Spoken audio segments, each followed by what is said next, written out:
I'm Gary Petty. And I'm Sarah Petty, and we're the Petty team with RE/MAX DFW Associates. A lot of people think of hourly employees and salaried employees whenever they think of individuals who would be getting a mortgage loan to buy a house. But there's another type of buyer, the self-employed, and the underwriting guidelines for their mortgages are slightly different. We went to Biddle Medley with Caliber Home Loans to talk about these differences.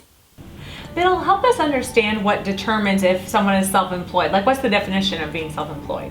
Self-employed borrower is anyone that has a ownership interest in a business that's 25% or greater.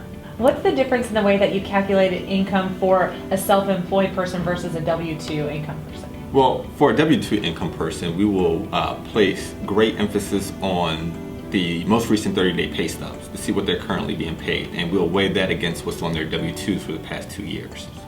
For most self-employed borrowers, they may not have pay stubs, so therefore we place great emphasis on the past 2 years of tax returns. We will request individual tax returns as well as business tax returns to support what's on the individual tax returns. In this case, could business assets be used toward a purchase? Yes, as long as we have a letter from the CPA stating that the use of business funds would not have an adverse effect to the business.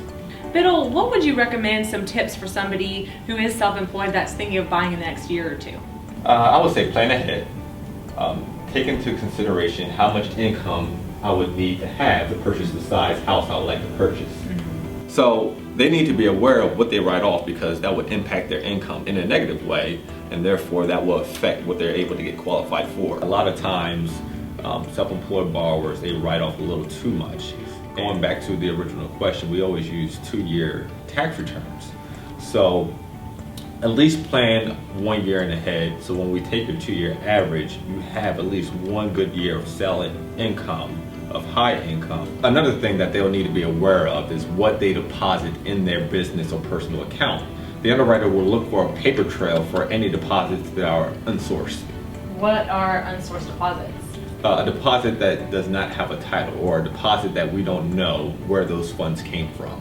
Okay, so if you have to create a paper trail, how do you do that? What's involved? We will ask the borrower to explain where the funds came from, and then we'll back that up or support that with a copy of a canceled check. Biddle, is there anything else that you want to bring up that you think might be of interest to somebody who is in this position? Yeah, I would like to talk about business obligations that are in their personal name.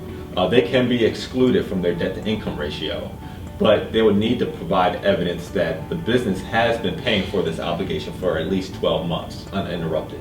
Or they could write it off in their Schedule C, and we'll see that on their tax returns, and we will be able to omit that from their debt-to-income ratio.